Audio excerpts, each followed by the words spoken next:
News, your Decision 2024 headquarters.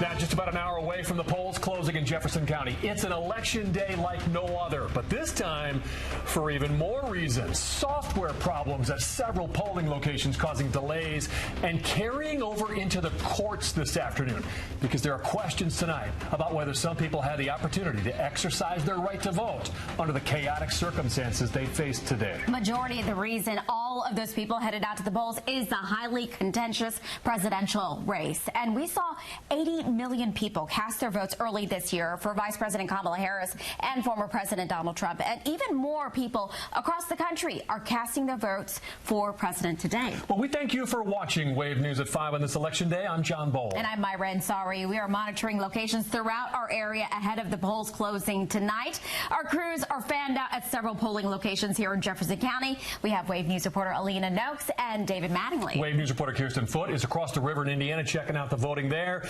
But we got to start with Wave News troubleshooter Mark Stevens with more on this big fallout from issues at the Jefferson County polling places this morning.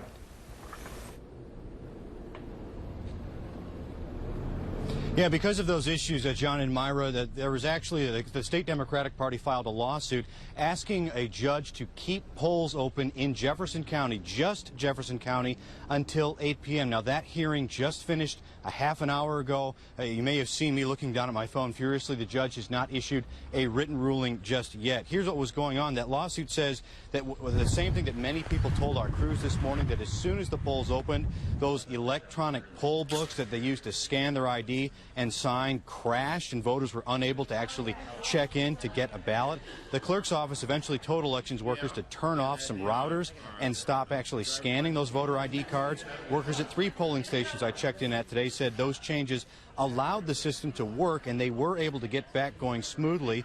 But the Democrats' lawsuit says the delays lasted at most up to 3.5 hours, and they say that some voters left the polling places because of the delays without voting. Now, the clerk's office says the poll books didn't work because they were downloading the record-setting early vote and couldn't also check in voters at the same time quickly. Raul Cunningham with the NAACP says these machine issues were one of the top complaints his office received. He said he supports extending these voting hours tonight. We would certainly support the extension of the voting hours. People are frustrated. People want to vote. Mayor Craig Greenberg also weighed in on the voting delays, urging employers to be flexible with their employees if they were still trying to vote. He also encouraged the state and local elections officials to extend the voting hours, but the Secretary of State's office said only a judge could make that decision. And that decision we are still waiting on. The judge kept a very tight hearing on the lawyers, only giving the Democrats, the Republicans, the Board of Elections behind me, and the ACLU 5 minutes. That hearing only lasted about 20 minutes. He was going to issue a written hearing. He knows that their time is running out. He's got to make a decision by 6. Reporting live outside the Board of Elections, Mark Stevens, Wave News. Now, the questions about what happened at Jefferson County polling places didn't just stop at the county line. Wave News reporter David Mattingly is at the state capitol where he's been talking with Secretary of State Michael Adams.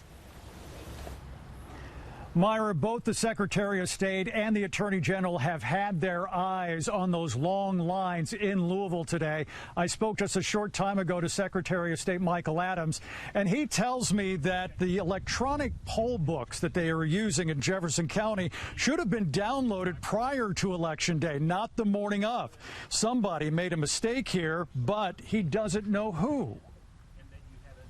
We'll find out after the election. We'll review this thoroughly, and if we need to take action, we will. If I need to request legislation to prevent this in the future, we certainly will. If I need to implement a regulation, we'll do that as well. Right now, I'm not trying to attack anybody or blame anyone. I just want to fix the problem. Earlier today, we also heard from Attorney General Russell Coleman. He allowed cameras inside the Election Integrity Command Center today. This is where the AG staff takes calls from the voter fraud hotline. And this morning, this was before 11 o'clock, after the polls opened, they received 156 complaints and inquiries. Most of them were coming from Jefferson County at the time. And he would not say if any of those complaints actually would lead to any criminal investigations. Reporting live, David Mattingly, Wave News. All right, thank you, David. And we've been following these delays since they began this morning in Jefferson County. Wave News reporter Alina Noakes has checked in on multiple polling sites across the county. She's in the Highlands with a look at what she sees there. John Myra, Highland Middle School was one of those locations first thing this morning with lines out the door and into the parking lot and those really long wait times as soon as the polls opened this morning. Now, as the days continue, things are running a little bit more smoothly, and you can see that it's far less crowded behind me. And that's the case for many of the precincts across the county today. We're told that most of the e-polling issues were resolved around 9 a.m. this morning when lines reached their peak, like at Seneca High School. A poll worker there told me the lines were the longest he'd seen in nearly 10 years working the elections. But a much smaller polling site off Poplar Level Road was experiencing another slowdown late into the morning that delayed voters up to 2 hours in some cases. Voters there were told around 10 that the polling machines were down and they didn't know when they'd be back up. Most people stuck around. I saw a couple people left. I know there were some people who had like kids who had probably been standing in line for a little bit already. I know they left as well. But honestly, most people did not leave. Most people, like, the line did not move, like maybe a couple steps forward, but I was still like out in the parking lot. That voter, Avery Agana, tells us once things were back up and running, it was only about 15 to 20 minutes till Agana could cast a vote, rather. A county clerk spokesperson tells us these slowdowns were happening at a few places later into the morning, but for the most part, those sites that experienced those big problems this morning were running smoothly again pretty much right after they addressed them. Now, we're still tracking these polling sites across the county, monitoring for any problems, monitoring for any long lines as people are getting off of work and going to the polls. We're going to have an update coming up tonight at 6. Reporting live in the Highlands, Alina Noakes, Wave News. Wow, that video. Credit those people with sticking with it, though. Yeah, absolutely. As the results come in tonight, Ward Jollis is going to be monitoring the results nationwide and locally. Let's check in with Ward at the touchscreen now. And Ward, give us a preview of what we can expect as the results come in tonight. Yeah, well, I think it goes without saying that this is going to be a long night. We don't expect the race to be called tonight, but there may be a few clues to how this race is going early on. Our election map right now pretty much all gray because polls have not closed yet, but you hear a lot about several swing states that are going to determine the outcome of this election. We typically separate them into two categories. The Sun Belt states, that encompasses Nevada, Arizona, Georgia, North Carolina, and then the blue wall states, those are Wisconsin, Michigan, and Pennsylvania. Now, the race is tight in all of these states, and if Kamala Harris or Donald Trump wins the necessary states they need and the math adds up, they'll win the election. I think the first inkling, though, that we will get as to how this race is going will be actually from Georgia and North Carolina. The reason I want to highlight these two states is because polls close in Georgia at 7 o'clock tonight. And election officials there estimate that we could see as much as 80% of the total vote in Georgia drop between 7 and 8 o'clock tonight. That's because the number of mail-in ballots have plummeted since 2020. And election officials have been tabulating the early votes there for several days. Then in North Carolina, pretty much the same story. 7:30 is when the polls close there. We expect a large batch of votes to be coming down right after polls close for similar reasons. Harris has been trailing by about a point or so in these Sun Belt states.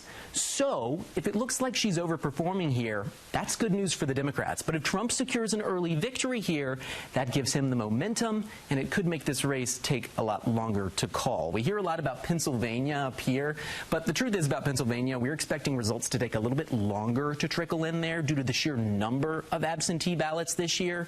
Polls there also don't close until 8. So that's why I'm going to be focusing on Georgia and North Carolina going into the night. We're going to be looking at those very closely between the hours of about 7 and 9 p.m. So something you can look forward to. John, Myra. All right. Thank you so much, Ward. And be sure to watch Wave News for your Election Day coverage. We're going to continue to monitor the polls until they close tonight at 6 o'clock. You can download our Wave News app to get the latest alerts as the results begin to roll in.